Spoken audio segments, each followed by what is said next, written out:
Salt Typhoon, the infamous Chinese hacker group tracked by several cybersecurity firms, has been thrust into the global spotlight again. Their relentless cyber campaigns, particularly those targeting telecommunications providers, have led to significant international consequences. Most recently, US sanctions targeting their alleged enablers. But what exactly prompted this response? And more importantly, will it have any meaningful impact?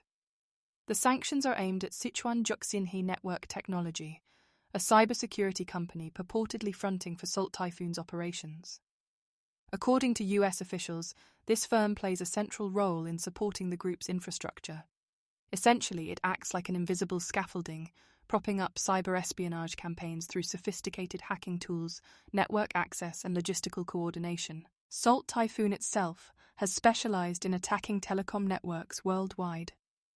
Their playbook involves leveraging vulnerabilities in unpatched infrastructure to infiltrate critical systems and sometimes even intercept communications in real time. Now, the US Treasury, in collaboration with other agencies, hopes to disrupt this by crippling one of their major supporters with economic sanctions. Now, let's take a look at sanctions as a tool in cybersecurity geopolitics. These measures are often wielded to pressure state-linked entities or private firms complicit in malicious activities. By isolating Sichuan Juxinhe from access to international markets, things like financial systems or foreign technology exports, the US aims to dismantle the support structures Salt Typhoon depends on. It's like cutting off a supply line in a military conflict. But will these sanctions actually work? History doesn't exactly paint an encouraging picture. Recorded Future, a leading threat intelligence firm, reports that even after Salt Typhoon's activities were exposed and sanctions were imposed, the group hasn't eased up.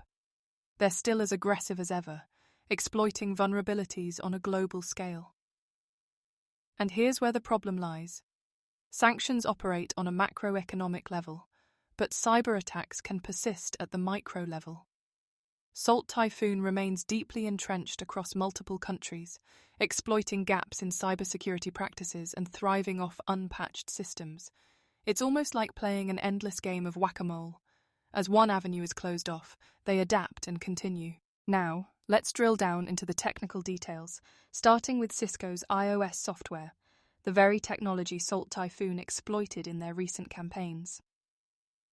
The vulnerabilities in question, tracked as CVE 2023-2, G198, and CVE 2023-2273, are what gave this group the initial entry point into these critical systems. Essentially, these flaws allowed Salt Typhoon to bypass security restrictions and gain administrative control of the routers, and once they had control, they operated virtually unchecked. Disturbing, isn't it? What's fascinating, and frankly terrifying, is Salt Typhoon's use of GRE tunnels. Now, if you're not familiar, these are private communication channels, typically used for legitimate purposes like enabling VPNs over public networks. But in this case, they were repurposed for far more nefarious activities.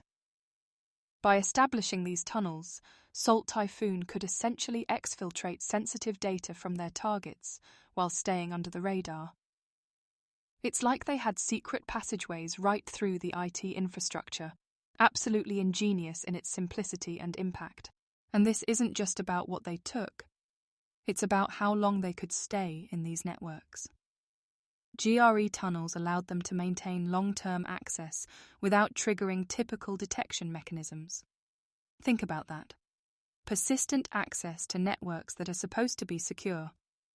It's clear that traditional network defenses, no matter how robust on paper, often fail when faced with an adversary as skillful and persistent as Salt Typhoon. So what can organizations do to tighten up their defenses?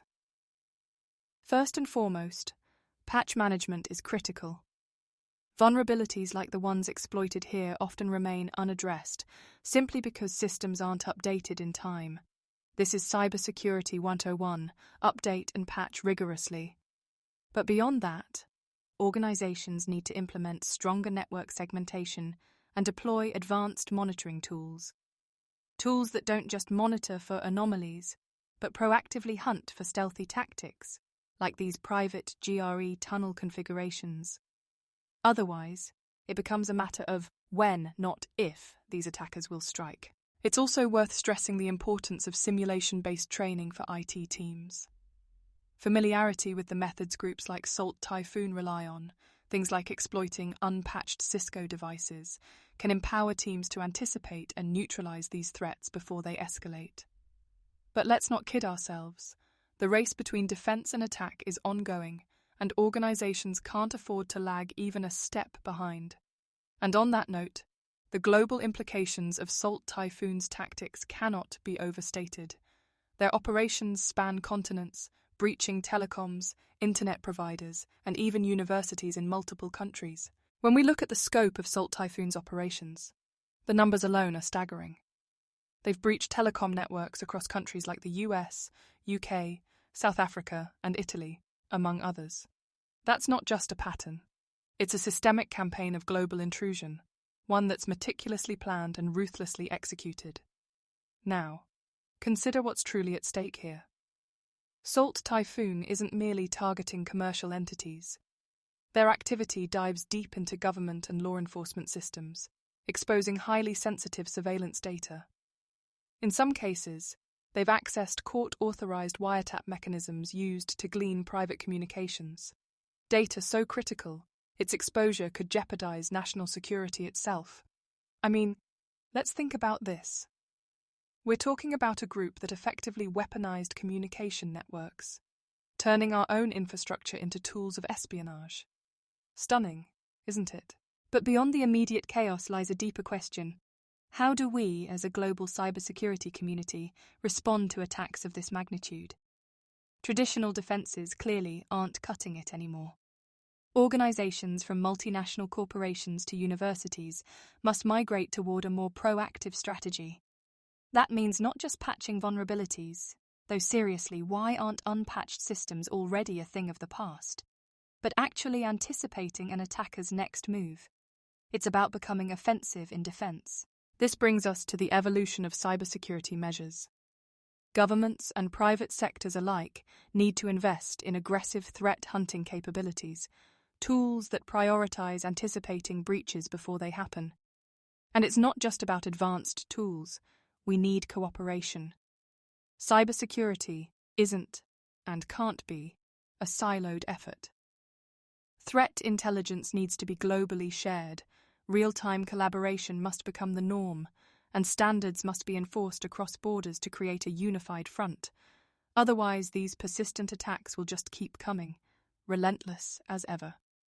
As we wrap up, one thing is crystal clear.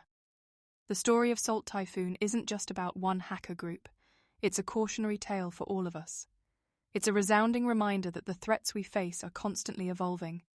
And to match that, our defenses need to evolve too, rapidly and cohesively. Otherwise, we'll find ourselves perpetually reacting instead of building a digital world that's resilient by design. And that's all for today's episode on Typhoon and the broader cybersecurity challenges we face as a global community. Thank you for tuning in, and remember, stay informed, stay secure. Until next time, take care.